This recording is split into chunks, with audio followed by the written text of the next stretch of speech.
मैं doctor Mamta Sharma, associate professor political science, government college Behror. विद्यार्थियों, आज के इस वीडियो में हम बीए पार्ट थर्ड का first paper western political thought के अंतर्गत कार्ल मार्क्स को समझेंगे। कार्ल मार्क्स, जैसा कि आपको पता है कि राजनीति चिंतन के इतिहास में कार्ल मार्क्स को एक वैज्ञानिक समाजवाद के जनक के रूप में हम जानते हैं। उनके दर्शन ने समूचे संसार में हलचल मचा दी। बुद्धि वर्ग और शासक वर्ग कोई नहीं, बल्कि उन्होंने आम जन समुदाय को भी झकझोर दिया। 20वीं शताब्दी में उनके विचारों ने इतना ज़्यादा अपने विचारों को उन्होंने दुनिया में बढ़ाया कि उनकी तुलना महात्मा बुद्ध, ईसा और मोहम्मद से की जा सकती है। पश्चिमी दुनिया में ईसाईयत और इस्लाम के बाद साम्यवाद जैसा कोई जन आंदोलन नहीं हुआ। कार्ल मार्क्स के बारे में हम उसके परिचय में हम देखेंगे कि कार्ल मार्क्स अर्थशास्त्री, पत्रकार, क्रांतिकारी और साम्यवादी नेता और इतिहास के भौतिक व्याख्याकार के रूप में बहुत प्रख्यात है। मार्क्स ने विश्व को वह दर्शन दिया जो साम्यवाद का आधार बना। मार्क्स द्वारा समाज के आर्थिक एवं भौतिक विश्लेषण में अपनाई गई दृष्टि को मार्क्सवाद कहा जाता है। सत्य तो यह है कि मार्क्स के विचारों का अध्ययन किए बिना समाजवाद का अध्ययन अपूर्ण माना जाता है। संक्षेप में, मार्क्सवाद प्रथम दर्शन है जिसने द्वंद्वात्मक भौतिकवाद, इतिहास की आर्थिक व्याख्या प्रस्तुत की। इसी ने वर्ग संघर्ष और अतिरिक्त मूल्य के सिद्धांत और पूंजीपति समाज की आवश्यक क्षति पर विशेष रूप से जोर दिया।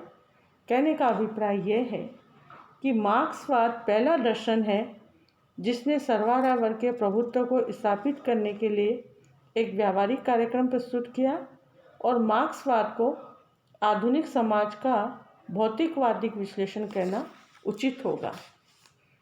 सबसे पहले हम देखेंगे कि मार्क्स की कौन कौन सी रचनाएं हैं जो फेमस हुई। इसके अंतर्गत हम सबसे पहले the communist manifesto, class struggle in France.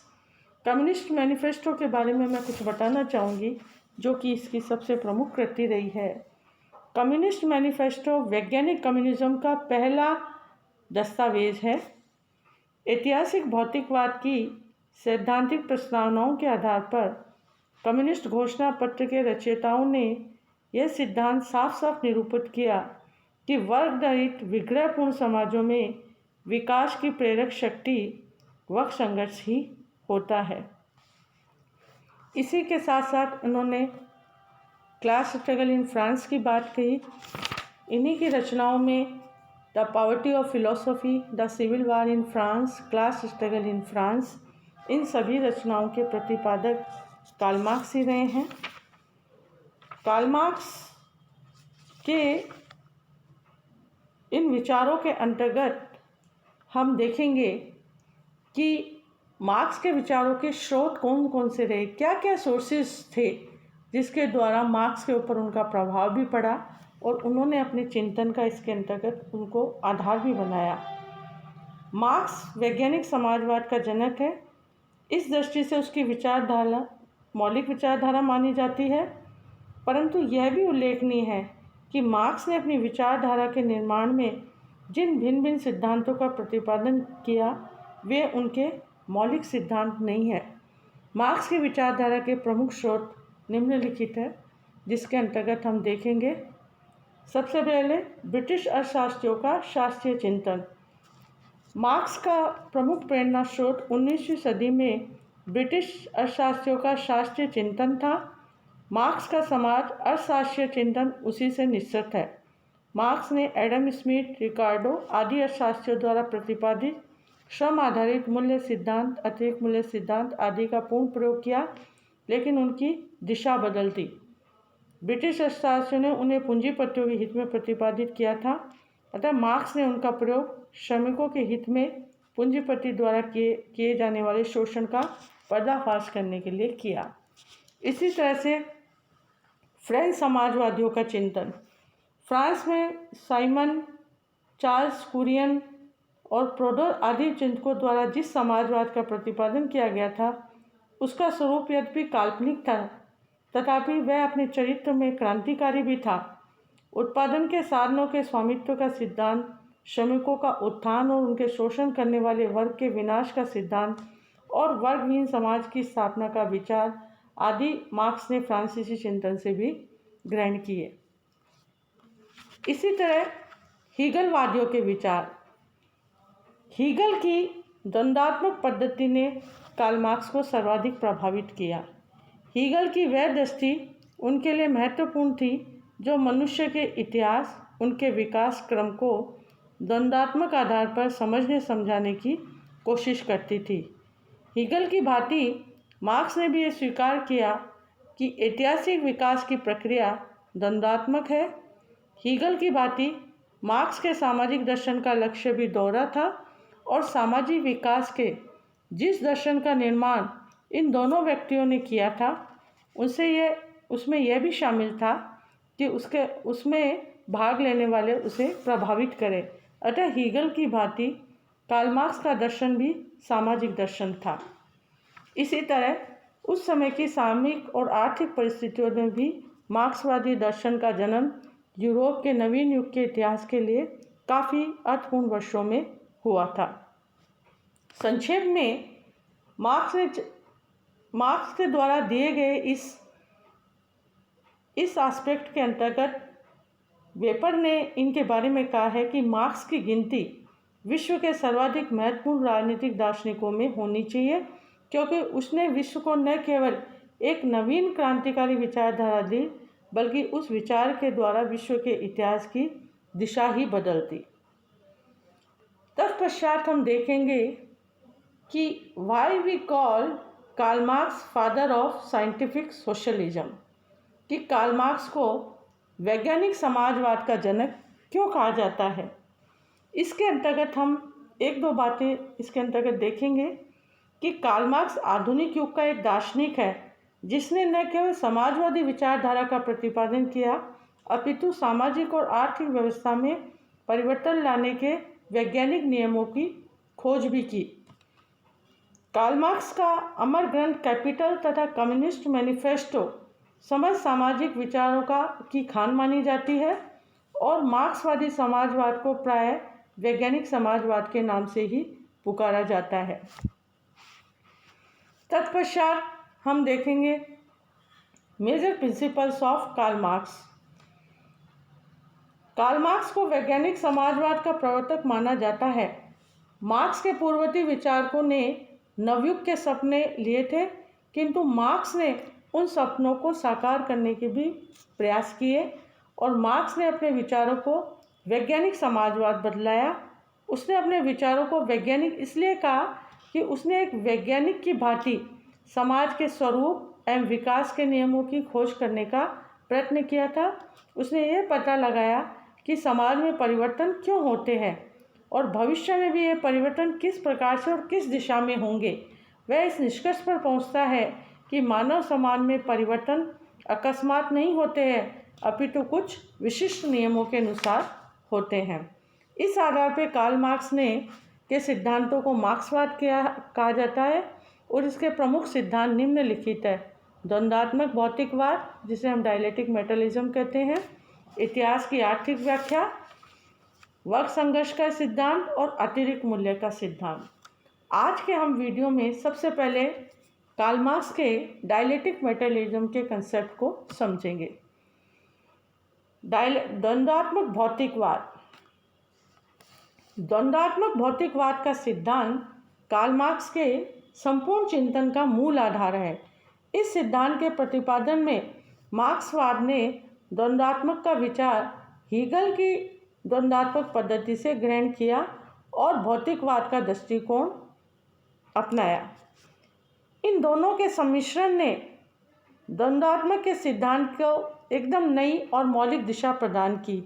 इस नवीन सिद्धांत की उपयोगिता इस तथ्य से आकी जा सकती है कि मार्क्स ने इसे समझ साम्यवादियों के लिए एक दिशा निर्देशन यंत्र की उपमा दी, जिसका प्रयोग करके साम्यवादी अपनी क्रांतिकारी गतिविधियों के संचालन की दिशा निर्धारित करते हैं। द्वंद्वात्मक भौतिकवाद में दो शब्द हैं। इसमें प्रथम शब्द द्वंद्वात्मक उस प्रक्रिया को स्पष्ट करता है जिसके अनुसार सृष्टि का विकास हो रहा है, और दूसरा शब्द भौतिकवाद सृष्टि के मूल तत्व को सूचित करता है।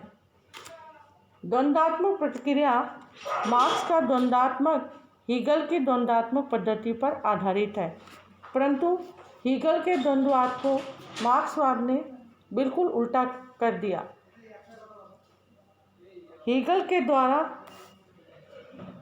या हीगल ये मानकर चलता है कि समाज की प्रगति प्रत्यक्ष न होकर एक टेढ़े मेढ़े तरीके से हुई है, जिसमें तीन अंश हैं: वाद, प्रतिवाद और संवाद। मार्क्स ने द्वंद्वात्मक पद्धति का आधार भी हीगल का यही द्वंद्ववादी दर्शन है। मार्क्स के अनुसार वाद समाज की एक साधारण स्थिति है जिसमें कोई अंतर्विरोध नहीं पाया जाता। थोड़े समय बाद वाद से असंतुष्ट होकर उसकी प्रतिक्रिया के स्वरूप प्रतिवाद उत्पन्न हो जाता है। यह निषेधात्मक स्थिति वाद की अपेक्षा अधिक प्रगतिशाली मानी जाती है। वाद और प्रतिवाद के अंतर्विरोध के फलस्वरूप एक समझौता हो जाता है जिससे एक नए विचार की उत्पत्ति होती है। इसे हीगल संवाद या सिंथेसिस या संश्लेषण का नाम देता है।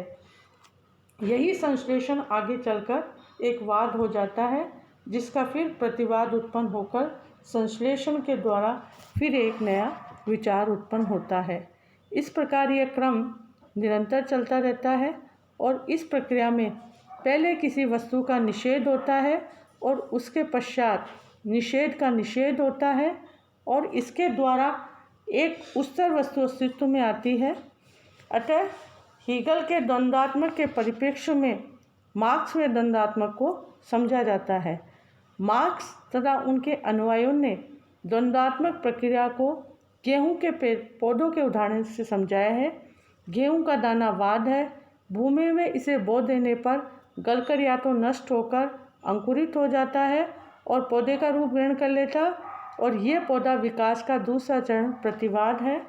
और तीसरा चरण पौधे में बाली का आना, इसे पकने पर गेहूं के दाने का बनना तथा पौधे का सूखकर नष्ट होना, यह तीसरा चरण संवाद है। इस प्रकार स्पष्ट है कि द्वंद्वात्मक विरोधी तत्वों में निहित स्वार्थ के माध्यम से संचालित होता है। यह संघर्ष अंततः उन पारस्परिक विरोधी तत्वों में समन्वय स्थापित कर देता है, जिससे उच्च स्थिति में उन दोनों तत्वों के गुण विद्यमान होते हैं। कालांतर में यह समन्वय पुनः अपने विरोधी विचार को जन्म देकर संघर्ष की स्थिति पैदा करता है और एक बार फिर दोनों में समन्वय के विचार से परिमार्जन के उच्च स्तर को प्राप्त करता है। संघर्ष और समन्वय की यह प्रक्रिया, जिसे हम द्वंद्वात्मक पद्धति के नाम से जानते हैं, उस समय तक चलती रहती है जब तक विचार का आदर्श रूप प्राप्त नहीं हो जाता और वह अपने आंतरिक विरोधों से मुक्त नहीं हो सकता। चूँकि वैज्ञानिक समाजवाद के सिद्धांत में द्वंद्ववाद का उपयोग अलग अलग एवं विभिन्न संदर्भों में किया जाता है, अतः उसकी परिभाषा का स्वरूप भी हीगल द्वारा ही परिभाषित किया गया है। इसी तरह से भौतिकवाद मार्क्स ने द्वंद्वात्मक पद्धति हीगल से ग्रहण की है, परंतु मार्क्सवादी द्वंद्वात्मक हीगल के द्वंद्ववाद से बहुत अधिक भिन्न है। हीगल और मार्क्स के द्वंद्वात्मक में बहुत अंतर है। हीगल एक आदर्शवादी था, उसके द्वंद्ववाद का आधार विचार या आध्यात्मिक था, परंतु मार्क्स के अनुसार विचार नहीं, भौतिक पदार्थ ही इस जगत का आधार है। इस तरह से हम देखेंगे कि द्वंद्वात्मक भौतिकवाद प्रगतिवादी है और उसकी प्रगति भौतिक है, आत्मिक नहीं। मार्क्स के अनुसार विश्व एक भौतिक जगत है, इसमें घटनाएं तथा वस्तुएं एक दूसरे संबंध है। चूँकि भौतिक जगत में परिवर्तन निरंतर होते रहते हैं, अतः सामाजिक जीवन में भी परिवर्तन होते रहते हैं। इन परिवर्तनों का कारण कोई दैवीय सत्ता है, ईश्वरीय नियम नहीं है, प्रत्युत भौतिक परिस्थितियों का होना है। इन भौतिक परिस्थितियों से मार्क्स का अभिप्राय आर्थिक संबंधों से है। मार्क्स के अनुसार पदार्थ अर्थात भौतिक जगत द्वंद्वात्मक पद्धति के माध्यम से अपनी यात्रा पर अग्रसर है और उनके विभिन्न रूप उनकी इस यात्रा के विभिन्न पड़ाव है। इसके साथ हम देखेंगे कि द्वंद्वात्मक भौतिकवाद की मार्क्स के द्वारा क्या विशेषताएं बताई है। इसके अंदर firstly he talks about the आंगिक एकता। द्वंद्ववाद के अनुसार विश्व एक भौतिक जगत है जिसमें वस्तुएं तथा घटनाएं एक दूसरे से पूर्णतः संबंध है। प्रकृति के सभी पदार्थों में परस्पर निर्भरता तथा आंगिक एकता पाई जाती है। प्रकृति एक संपूर्णता है, इसके हर पहलू दूसरे पर निर्भर है तथा एक दूसरे को प्रभावित करते हैं। सेकेंडली गतिशीलता। प्रकृति में पाया जाने वाला प्रत्येक पदार्थ गतिशील है, लगातार गतिशीलता से उसमें परिवर्तन होता रहता है, जिनके फलस्वरूप कुछ चीज़ें पैदा तथा विकसित होती है। अतः यह भौतिकवादी विश्व निरंतर परिवर्तनशील है और विकासशील है। थर्डली, इसमें परिवर्तनशीलता होती है क्योंकि आर्थिक शक्तियाँ सामाजिक विकास की प्रेरक शक्ति है। चूँकि भौतिक जगत निरंतर परिवर्तनशील है अतः सामाजिक जीवन भी उसी के अनुरूप परिवर्तनशील है। इसी तरह इसमें परिमाणात्मक गुणात्मक परिवर्तन होते रहते हैं। प्रकृति में परिवर्तन और विकास साधारण रीति से केवल परिमाणात्मक ही नहीं होते बल्कि क्वालिटेटिव भी होते हैं, जिसे हम गुणात्मक कहते हैं। और गुणात्मक परिवर्तन के साथ साथ क्रांतिकारी रीति से होता है और पुरानी चीज़ें नष्ट होकर नई चीज़ों में परिवर्तित हो जाती है। इसी तरह से क्रांतिकारी प्रक्रिया इसके अंतर्गत होती है। वस्तुओं में गुणात्मक परिवर्तन धीरे धीरे न होकर शीघ्रता के साथ तथा अचानक होते हैं। एंड लास्टली नकारात्मक सकारात्मक संघर्ष। प्रकृति की हर चीज़ में अंतर्विरोध होता है। नकारात्मकता एवं सकारात्मक पहलू होते हैं जिनका आपसी संघर्ष विकास की प्रक्रिया प्रोसेस ऑफ डेवलपमेंट है और विकास का आधार संघर्ष है, सामंजस्य या मेल मिलाप नहीं। केवल संघर्ष के माध्यम से ही विरोधी पक्षों में आपसी टकराव से ही विकास होता है। इस तरह से हम देखेंगे कि द्वंद्वात्मक भौतिकवाद की निम्न विशेषताएं देखने को मिलती है। तत्पश्चात हम देखेंगे द्वंद्वात्मक विकास के क्या नियम हैं, किन नियमों के आधार पर यह कार्य करता है। सबसे पहले the law of unity and interpretation of opposites. कहने का अभिप्राय यह है विपरीतों की एकता और संघर्ष का नियम। इसका तात्पर्य यह है कि विकास आंतरिक विरोध से संचालित होता है। जब तक विरोधी तत्व संतुलित रहते हैं तब तक परिवर्तन नहीं होता, किंतु जब एक तत्व प्रबल होने लगता है तो परिवर्तन आरंभ हो जाता है। विज्ञान ने यह सिद्ध कर दिया कि प्रत्येक एकता में परस्पर विरोधी तत्व पाए जाते हैं। जिसे चुंबक का उदाहरण लिया जा सकता है कि एक ही चुंबक के दो सिरे हैं, उत्तरी और दक्षिणी ध्रुव। ये सिरे यद्यपि एक दूसरे के विरोधी और स्पष्ट रूप से भिन्न होते हैं, फिर भी पृथक पृथक रूप में अलग अलग केवल उत्तरी ध्रुव और दक्षिण ध्रुव के रूप में नहीं रह सकते। यदि चुंबक को ठीक दो हिस्सों में काट दिया जाए तो उनके एक हिस्से में उत्तरी ध्रुव तथा दूसरे हिस्से में दक्षिण ध्रुव हो, ऐसा नहीं होता, अपितु दोनों टुकड़ों में ही दोनों ध्रुव उत्पन्न हो जाते हैं। चुंबक की तरह प्रत्येक वस्तु में भी विपरीत तत्व विद्यमान होते हैं। सेकेंडली, उन्होंने बताया the law of transformation from quantitative to qualitative changes. परिमाणात्मकता से गुणात्मक परिवर्तन के रूपांतरण का नियम। इसके अंतर्गत उन्होंने ये बताने का प्रयास किया है कि इसका दूसरा नियम यह है कि मात्रा में भारी अंतर होने से गुणों में भी अंतर पड़ जाता है। उदाहरण के लिए पानी का तापक्रम में एक निश्चित सीमा से बढ़ जाने पर वह भाप में परिवर्तित हो जाता है। इसी प्रकार उसका तापक्रम एक निश्चित सीमा से घट जाने पर वह जम जाता है। इस प्रकार मात्रा में भारी अंतर पड़ने से गुणों में भी अंतर पड़ना निश्चित है। यह नियम प्रकृति में होने वाले आकस्मिक परिवर्तनों की भी व्याख्या करता है। थर्डली, उन्होंने निषेध का नियम द लॉ ऑफ नेगेशन। निषेध का नियम भौतिक जगत के विकास की आम दशा तथा प्रकृति का उद्घाटन करता है। एंगल्स के अनुसार द्वंद्वात्मक के अनुसार ऐसी कोई चीज़ नहीं है जो हमेशा कायम रहे। हर चीज़ का आखिरी तौर पर निषेध होता है और उसका अस्तित्व खत्म हो जाता है पुरानी चीज़ों को नई चीज़ों में बदल जाने को उसका निषेध कहते हैं। और निषेध का निषेध यह नियम सिद्ध करता है कि विरोधी शक्तियों के टकराव से मूल चीज़ का निषेध हो जाता है और जो नई चीज़ पैदा होती है उससे कई बढ़कर शक्तिशाली और उन्नत होते हैं। इस तरह से हम देखेंगे कि कार्ल मार्क्स के द्वारा इन नियमों में भी प्रथम विरोधी भावों के सामंजस्य इंटरप्रिटेशन ऑफ अपोजिशन का नियम है, जो यह बताता है कि आंतरिक विरोध द्वारा परिवर्तन की क्रिया किस प्रकार संचालित होती है। दूसरा नियम अंतर्बोध नियम है, जिसके द्वारा हमें बताया जाता है कि मात्रा परिवर्तन से गुण परिवर्तन कैसे होता है। तीसरा नियम हमें विकास की क्रिया के सोपान और उनका पारस्परिक संबंध बताता है। इसे हम निषेध से निषेध वाला नियम कहते हैं, अर्थात इंटरप्रिटेशन ऑफ अपोजिट्स या the law of negation of negation कहलाता है। तत्पश्चात हम देखेंगे कि कार्ल मार्क्स के इस द्वंद्वात्मक भौतिकवाद को आलोचकों के द्वारा निम्न आधारों पर इसकी आलोचना की है। सबसे पहले इसकी आलोचना का आधार यह रहा है कि इसमें आत्म तत्व की घोर उपेक्षा। मार्क्स ने पदार्थ अथवा इंद्रियों से प्राप्त होने वाले ज्ञान को ही प्रमाणिक माना है और आत्म तत्व की घोर उपेक्षा की है, किंतु इंद्रियों से न दिखाई देने पर भी हमें अपनी आत्मा की अनुभूति इतनी प्रबलता से होती है कि इसको अस्वीकार नहीं किया जा सकता। सेकेंडली, भौतिकवाद की धारणा अस्पष्ट एवं गूढ़। आलोचकों का मानना है कि मार्क्स ने अपने ग्रंथों में भौतिकवाद की सुस्पष्ट व्याख्या नहीं की है। उसने यह सिद्ध करने का प्रयत्न नहीं किया कि पदार्थ किस प्रकार गति करते हैं। वस्तुतः मार्क्स का द्वंद्वात्मक भौतिकवाद अत्यंत ही रहस्यमय दिखाई देता है और इस संबंध में वेपर ने लिखा है कि द्वंद्वात्मक की धारणा अत्यंत गूढ़ एवं अस्पष्ट है। थर्डली, भौतिकवादी दर्शन। मार्क्स का दर्शन अत्यंत भौतिकवादी है। उनका विचार है कि मानवीय चेतना भौतिक तत्वों के अधीन होती है।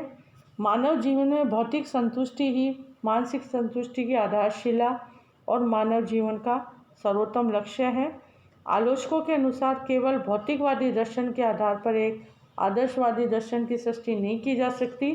वस्तुतः मनुष्य में जो कुछ चेतना है उसी का महत्व उसके क्रियाकलापों से अधिक है। फोर्थली, चेतन तथा जड़ पदार्थों का संचालन। मार्क्स चेतन तत्वों का शोध भी जड़ पदार्थों से मानता है, जबकि संसार में सर्वत्र चेतन व्यक्ति द्वारा जड़ शक्ति के संचालन के उदाहरण देखे जाते हैं।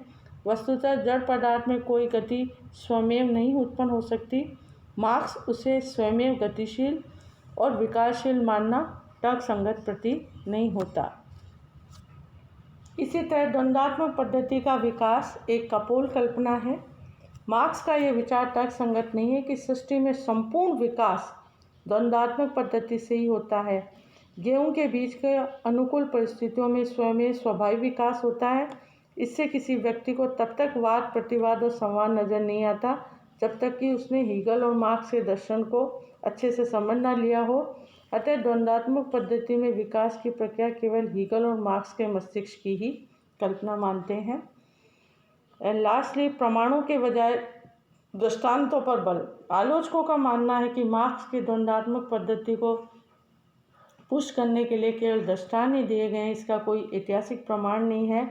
यह कैसे मान लिया जाए कि भौतिक जगत में जो नियम काम करते हैं वही नियम उसी रूप में मानव समाज में भी लागू होते हैं। इतनी आलोचना होने के पश्चात भी हम कार्ल मार्क्स के द्वंद्वात्मक भौतिकवाद के महत्व के बारे में ये बताने का प्रयास कर रहे हैं कि द्वंद्वात्मक भौतिकवाद के आधार पर मार्क्स ने उस नए समाज की स्थापना का तर्कपूर्ण औचित्य सिद्ध करना चाहता है जिसके भविष्य में निर्माण की वह कल्पना करता है और गतिशीलता के आधार पर पूंजीवाद के नष्ट होने पर समाजवादी मार्ग की वह पुष्टि करता है। गुणात्मक परिवर्तन के आधार पर वह बतलाता है कि शोषण जब तक विशेष मंजिल तक पहुंचेगा, श्रमिक वर्ग की संख्या और शक्ति बढ़ेगी तो श्रमिक वर्ग क्रांति करेगा, न कि धीरे धीरे पूंजीवाद का अंत भी वह करेगा। इस तरह पूंजीवाद में ही उनके विनाश के बीज निहित है। आज के वीडियो में हमने कार्ल मार्क्स के द्वंद्वात्मक भौतिकवाद को समझा है। कार्ल मार्क्स के इसी सिद्धांत के तत्पश्चात हम इतिहास की आर्थिक और जो भौतिक व्याख्या की है, मेटलिस्टिक और इकोनॉमिक इंटरप्रिटेशन ऑफ हिस्ट्री जो है, उसको हम नेक्स्ट वीडियो में लेंगे। आज के वीडियो में हम इतना ही करेंगे। धन्यवाद।